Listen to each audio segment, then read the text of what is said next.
Afternoon, Tim. How you doing? Good afternoon, Shabbar. I'm very well. I'm good. Yeah, how are you? I'm okay. I think it's what we're into the second week of Ramadan, Mm, and I think I'm suffering today just from a little bit of disrupted sleep, mm. a late night, an early morning, getting up for breakfast, and then going back to sleep for a little bit. So yeah, I'm just feeling a little bit tired today, but Mm. I wonder, before we dive into the topic, I'm assuming most people listening will know a bit about Ramadan or what you have to do, but maybe not everyone does. So could you briefly explain why Ramadan might be making you a bit more tired than usual?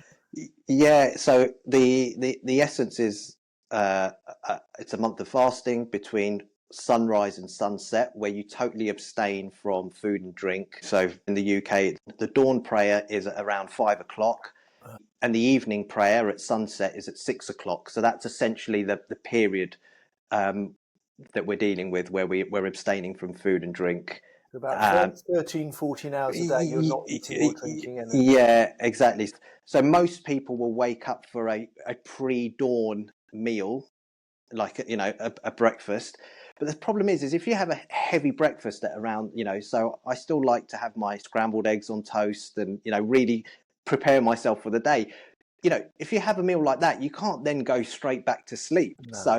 So it Mm. kind of disrupts. And if you've had a late night because you've broken your fast and then you've maybe had a cup of tea a bit later than usual, a few sweet treats, and then you're feeling quite alive, and you don't go to sleep until midnight. Yeah, Yeah. so sleep at 12, up at 4, and then And and yeah, not back to sleep after your breakfast. yeah, yeah, Not eating. exactly, Yeah. exactly. So, but yeah, no, it's a great time. And we're sort of going to link to the spiritual vibe today, and Mm. and do something maybe a little bit different. So I was listening and reflecting on some Quranic verses and listening to a few YouTube videos, etc. And I came across this chapter of the Quran, and there was a verse that was being discussed, and I thought it really linked to the money and life path work that the discussions that we've been having.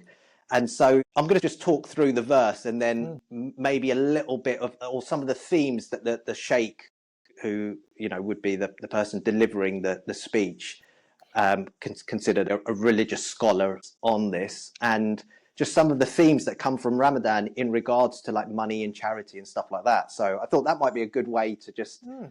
see where we go with this. But the opening verse is from a chapter in the Quran, and it's addressing mankind, and it's saying, well, I've got a translation here, which is competition for more gains diverts you from God.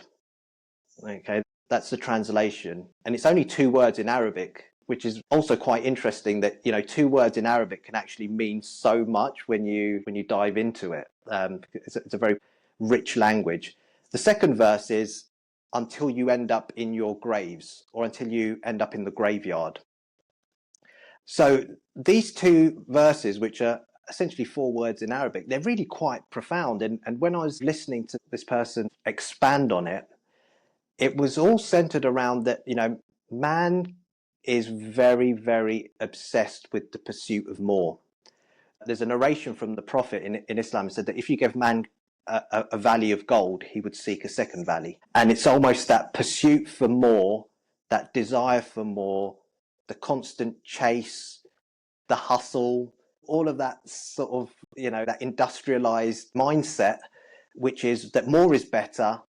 And essentially, that the message that I've been taking from that is that the pursuit of more does divert you away from the spiritual path, Mm. and I think we could also say diverts you from your life path Mm. maybe as well. I'm joining the two together. So yeah, that's where we are. And the second part, which was until you end up in the graveyard, which is, well, your final abode. We're all going to the same place. Now, what's coming after that? We all have different belief systems around what comes next. Mm. But for those that believe in a life after death, the pursuit for more in this world Mm. at the expense for preparing for the next is quite a, Mm. quite a weighty concept. So this Mm. has made me think quite a bit, and I was reflecting with my wife around yeah, you've got the pursuit for more in this world, and versus balancing with the pursuit for more in the next life. Yeah. But also, the month of Ramadan is a month of charity, and there's numerous traditions around how giving in this month, feeding the poor and the needy, is actually an investment, because what essentially you're doing is, when you give charity, you're depositing that money with God, Mm. essentially. So the return on investment is kind of infinite. Interesting. Yeah, yeah, yeah. Wow. Uh, And so the point that he was making was that any spending that you do in this world is effectively what you could call it, it's diminished spending, because whatever you spend on generally will perish, or you will pass that wealth on to your kids, who will then spend it. And again, it will generally be spent on things that are what we call maybe depreciating assets, kind of thing, in finance terms. So we're constantly spending. I think that the example is, well, the charitable Yeah. spending is one that perpetuates. Um, so Interesting. yeah, so Yeah. a few interesting. Yeah, yeah. No, really interesting.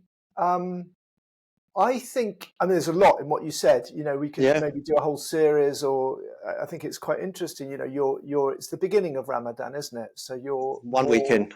you're particularly connected. So maybe we do some more on this. What I'm hearing, before I come to the quote, I'm hearing two main directions in what you've said in your commentary on this verse. And I think we should separate them and maybe do the other one another time. Where you started with this idea of competition for more gains, so chase and hustle and feeling we have to strive or battle or compete for more. And then there's a question of, if we have money, what do we do with our money? Do we spend it now? Do we save it? Do we give it away? I think maybe today let's talk about competition for gains, because Let's do it. it's the opening line and it's very powerful. And then the other thing I think we should do, which you mentioned, but I also want to acknowledge, is, of course, as you said, people have very different ideas about what happens when we die, right? Some people say, well, you can't take it with you, so you may as well spend it now. Yeah. Other people think, well, my life's really about what comes next, etc. So I think, let's have a conversation where we're open to any perspective, because we don't really know. And I really liked what you said, which is maybe the spiritual path is in some way connected to, or even the same as, what we call on this podcast, the life path. Maybe, and I think it is a maybe, the question of, if I live my life now, from now for as long as I've got, in the most meaningful way to me, and really listening to my inner compass, wherever that takes me, I would say, if we all do that, that's really very close to, spiritual life, because each of us may have a different sense of direction or truth or meaning, almost like regardless of what we think happens. How does that sound as a framing? Let's go for it. Yeah. So, yeah, so much in this quote: competition for more gains diverts you from God. So again, we could paraphrase for other traditions: competition for more gains diverts you from, it might be God, Yeah. could be the divine. Yeah. My name. Do you know what Timothy means? I'm putting you on the spot, but do you know No. what Timothy is? It comes from the Greek. It means honoring God, or it kind of more. Timus is like fear, so it's like God fearing, but I prefer to think of it as like honoring God. Ah. Now, because of my own background, I don't believe in a creator God as a single kind of figure, but I certainly, as a Buddhist practitioner of 30 years, believe in the kind of sacredness and the kind of divinity of, well, the entire universe. So for me, I love my name. Timothy kind of means honoring. Well, it could be God, Hmm. but it could be like, how do I honor the divine or the sacred in everybody, in my fellow man, in nature, in the world? How do I live a life that kind of really honors what's, you might say, most sacred? So I just wanted to read these other quotes, because when was that verse? When was the Quran written, or do we have dates for this sort of stuff? Yeah, so this would have been during the time of the Prophet Muhammad, and you're looking at around 600 AD. 600 AD. Okay, so I love the quote, and I'm going to read some from 1200 years before then. Before then. So these quotes. This is one from Solon, who I believe was a Greek philosopher. Although I've got the quote, but I can't say I'm an expert on Solon. But I've got this quote. It is 6th century BCE, so 6th century before Common Era. Solon says, "Of wealth there is no limit that appears to man. For those of us who have the most wealth are eager to double it." So it's like, blimey. And then I've got one from Aristophanes, who I think definitely is Greek, and that's 2 centuries later. This is the 4th century before Common Era. He says, "Money is unique because in all other things," and then the writers put things like, bread, food, sex, etc. There is satiety. If I say it right, you get satisfied. Yeah. Not money. Satiated. Yeah, you get satiated. Yes. You get satiated. So this is 2,500 years ago. These Greek philosophers are saying, if you've got lots of wealth, you're driven to double it. And it's the one thing you feel you can never have enough of. And then again, your quote is kind of looking at the implication of that. Well, if I always want to double it, and if I can never really have enough, or at least I feel that way, where does that take my life? And what I see in your quote is, well, I'm hustling, I'm competing, I think I need more, I'm not happy with what I've got. It diverts me from God, or it diverts me from what my life's truly about, or it diverts me from really following my heart. Can I just add something in there, which is in the translation, there's an emphasis on competition. Yes. So it's that we're competing with each other, and it's, what would you call that today? Keeping up with the Joneses. It's the drive for status. So it's wanting more, but more in order to be able to elevate one's status and compete with each other, and that diverts you. So I think the competition and the fact that we're never satisfied, but we just want more. Yeah. But the pursuit and the competition ends up diverting you from whatever it is, with God, divine life path, spiritual satisfaction. All of these things could be the thing that you then lose out on.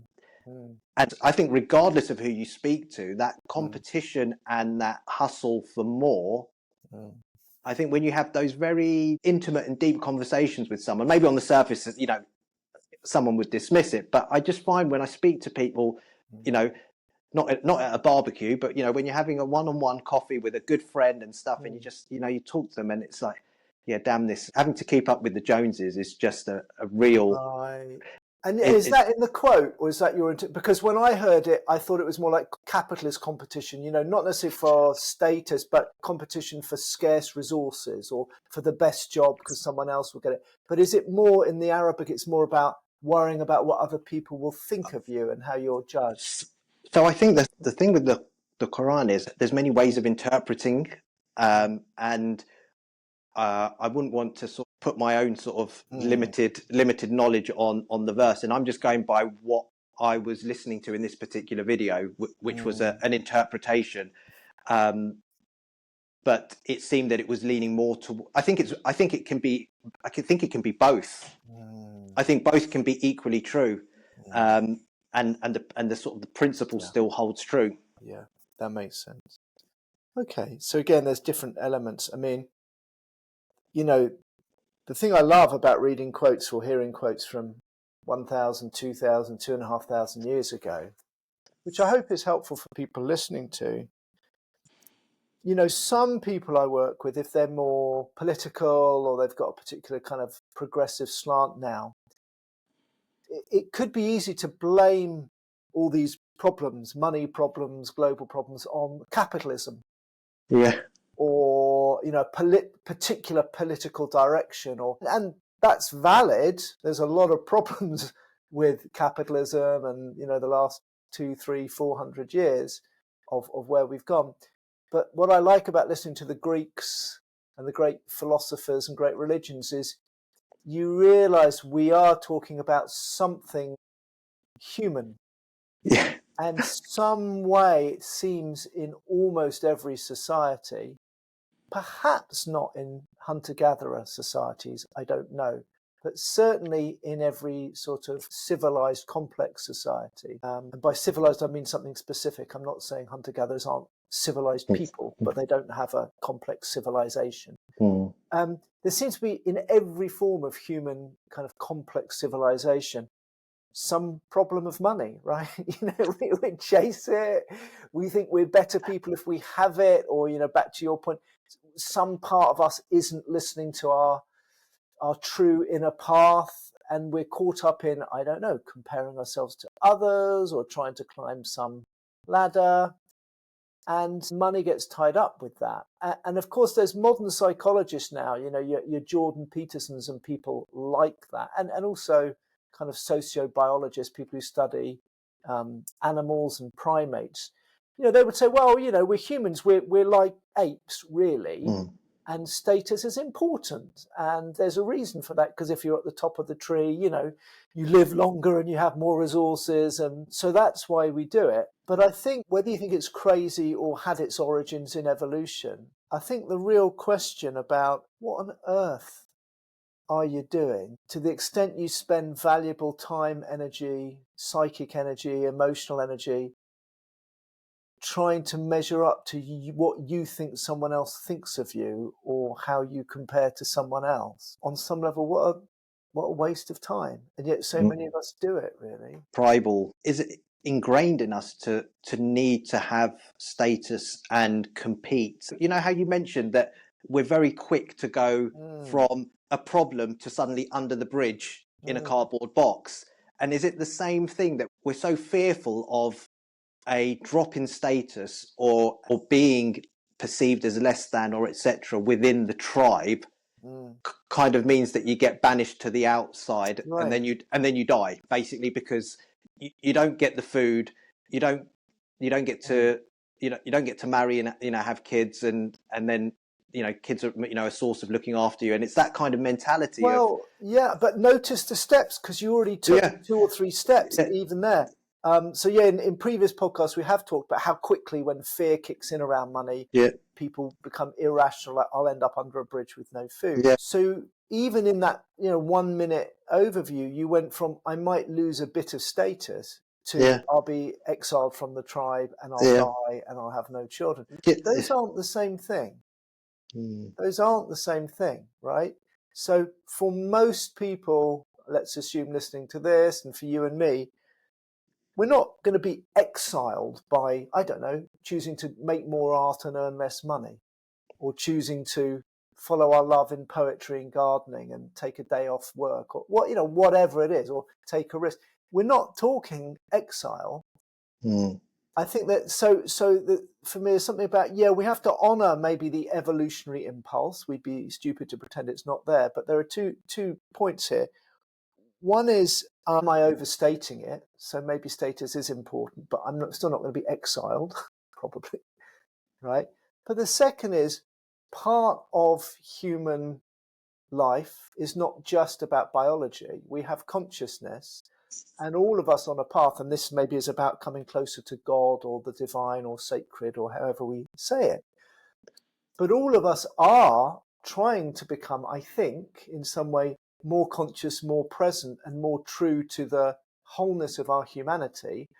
And part of that means less pushed by ancient evolutionary fears. It doesn't mean being stupid, but if to the extent I'm pushed by some terrible fear that I don't fully understand of losing status in the eyes of whoever, my community, at one point you go, well, that's a real opportunity to grow up, actually. And what would I choose? On coming to the second part of your quote, until you end up in your grave or your graveyard. What would I really choose on my deathbed, you might say, or the day I go to the graveyard? Would I choose really being of higher status because of money and my job title, but rather out of touch with what I really loved and what brought me life and with my truth?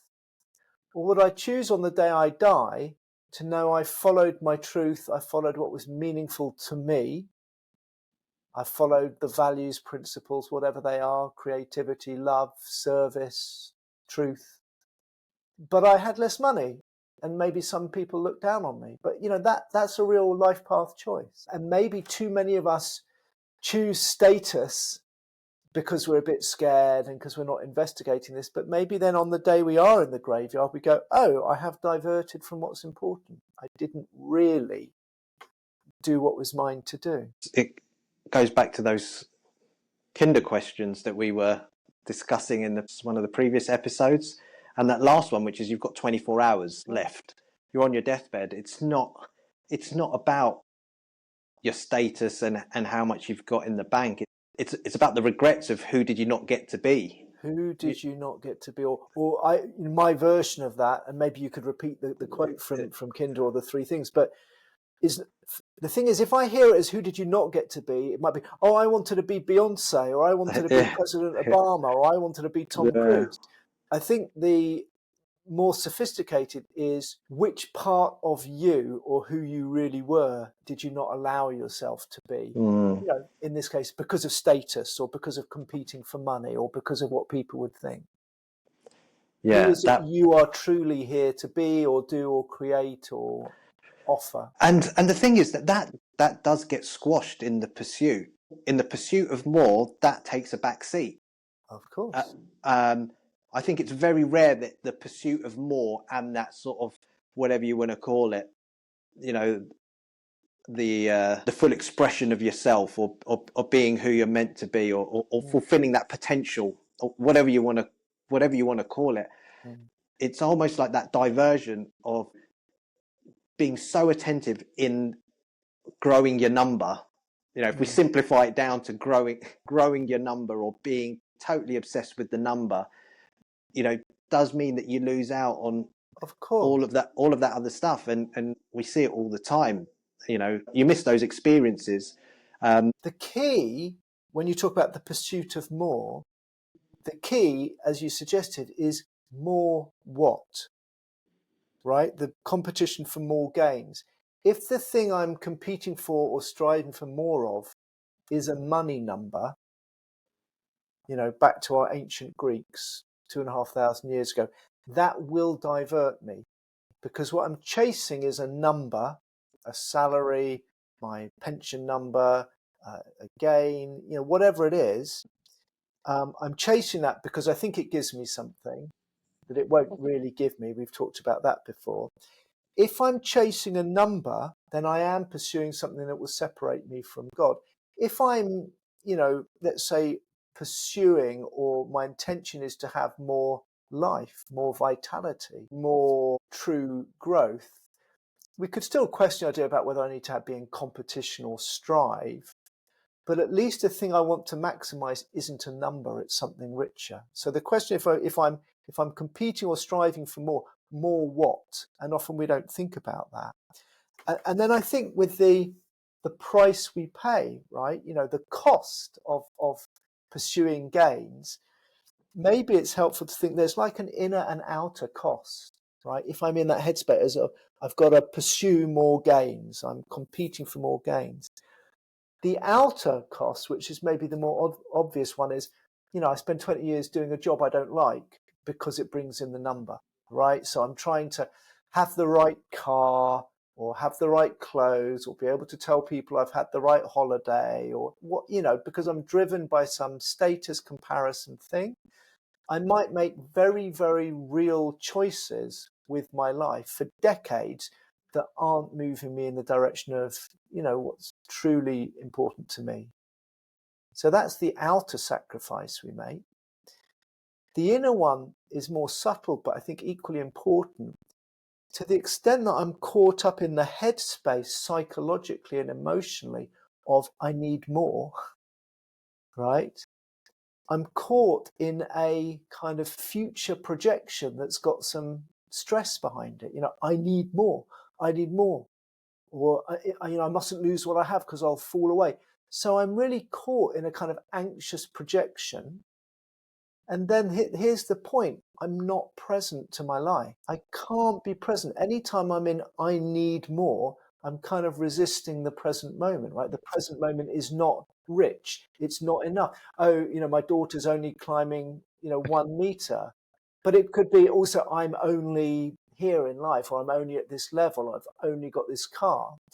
And then if I'm propelled into I need to make it better or more in the future, maybe that's creative in some way, but I'm not present. And I'm actually subtly kind of rejecting or resentful to whatever's going on now. That is the opposite of contentment, and it's the opposite of being present. And that also takes me away from, we'll say God in inverted commas or not, because I can't encounter whether it's God or divinity or the sacred nature of everything if I'm somewhere else, if I'm chasing the future. But if I can relax, whether I've got lots of money or not, and I can be present and content and grateful for what's happening, in my mind, I don't know what the Quran says, but that I'm immediately closer to God. What do you think? Yeah, I mean, just from a religious standpoint, you can't. I'm going to use the word God. Listeners can replace it with whatever they want. Yeah. But there is this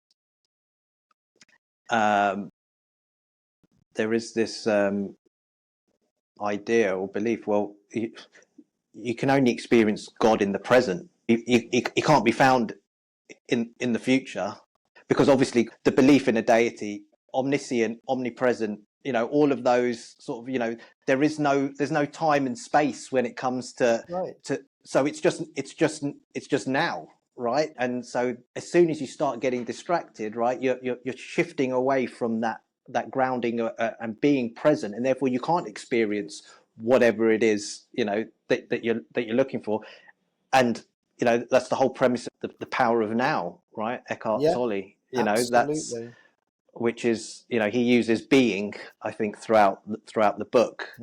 And you can replace being with whatever you choose, but it's that same thing, that it just can't be found anywhere else. So this all makes perfect sense to me on a very intellectual level.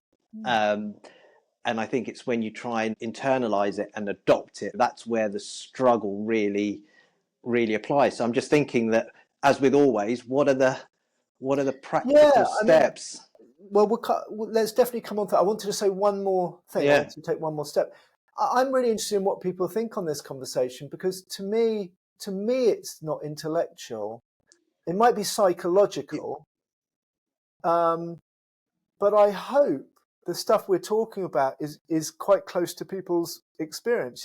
Am I going through my life stressed, or with my mind always on the future, or tense when I meet other people because I'm worried what they think about me?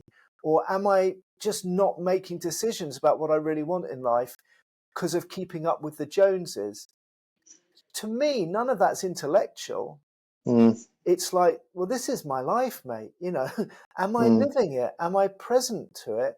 Or am I driven by some kind of neurotic fear of, status, keeping up, impressing people, all of that stuff? Then I don't get to live my life. So I do hear what you say, but I hope it doesn't feel intellectual for people. The one step I wanted to say, and then we'll come on to what could people do, is I think you're right. It's like if we're chasing the number, we're not present, right? We're not present. We can't be present. Then the thing to watch out for, and this happens individually, but it also can happen to businesses. Maybe this is another conversation. We get in what I call the death loop, the kind of money death loop, and it goes something like this. I'm worried about, the future, whatever. So I'm not present to my life. And because you've just said, and I've just said, all the good stuff is really now, and it's in present, it's in contentment, it's in being with my daughter rather than thinking where she should be or what she should be doing. So I'm not present. So then I feel a lack. I don't feel good about my life. But then I kind of blame the wrong thing. I think, oh, I need to work harder, or I need to get higher up the ladder, or I get more money, because that's what's going to get me to feel good about my life. So then I get more into the competition and less present. But then I don't really enjoy my life because I'm not present. So the point is, we kind of can get into a spiral where we're less and less in touch with what we really enjoy, or what's meaningful, or what's divine or sacred, godly. And then we think, oh, there's a problem, and we try and solve the problem by doing more of the wrong stuff. And businesses do this as well. It's like they lose touch with the vision, and then things don't work so well. And then when things don't work so well, they have less money. So then they get less in touch with the vision and just try and get more money. It's like a spiral. So I would say, if you're asking, what could someone do? There's a few different levels we could do. Maybe, I'll say a couple, Shabbar, and then maybe you've got one from your own experience, or even from the Quran. I would say there's a couple of things, right? First, just start notice how much of my life, or anyone listening, how much of your life is living in a slightly stressed future, right? Just notice how often I'm thinking about, I need to get here or there, in my life, with my money, with my job, with my status. Even rushing around is a symptom. Just notice how often I'm caught in a driven about somewhere I need to get in the future. That's the first thing. If I can notice it, start to notice in that moment what's going on in my body when I'm there, because my guess is you're not relaxed, right? I might be adrenaline fueled, I might have a bit of a buzz, but you're not really relaxed. So just start to notice, if you like, the price we pay when I'm chasing the future. And then the third thing I would add, as well as those two, is look for small moments of gratitude, appreciation, and contentment in the now. And it could be a tiny thing. It could literally look out your window and appreciate, the color of the grass. Or just that, might be a couple of moments with your daughter just doing her thing, and you're not in the future, and you said it's magical. So without trying to chase those moments, because that's more future projection, but be open to those moments. They can be tiny little things. Could be literally getting into bed at night and just going, oh, and just feeling a moment of contentment, peace, relaxation, and just enjoy those and start to bring more awareness to those moments. So that's probably a whole yogic path I've described that could take us years, but it's really worth doing. Notice the stress I'm bringing in my body and mind when I'm stuck in the future striving, and notice, the contentment and appreciation without manufacturing it or forcing it, but notice it is actually there, and we just rush past those moments too often. What do you think? Do you have any from your side? I don't have a very disciplined meditative practice, but what I've always noticed is that, when you do quieten the mind, it allows for this greater presence to emerge. And I just feel like the constant chatter and the constant thinking, it's always about either ruminating over what's happened in the past, or something, about where you need to get to in the future. Yes.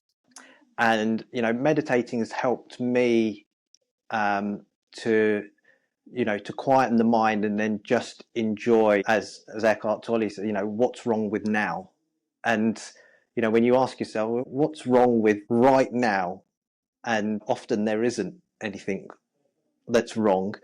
When I was talking to my wife about this yesterday, we were just talking about this competition for more. And I was like, it's such a default conditioning of my life that I'm always thinking, my work is all about increasing people's number. My life is actually the pursuit of a number for retirement. I'm coming to work, you know, and that's to generate an income, to be able to squirrel, you know, to consume and live life, but also with an eye on the future and preparing for retirement and all of that. I was like, I don't actually know if I can even imagine what it might be like to not be in that mindset of. Yeah.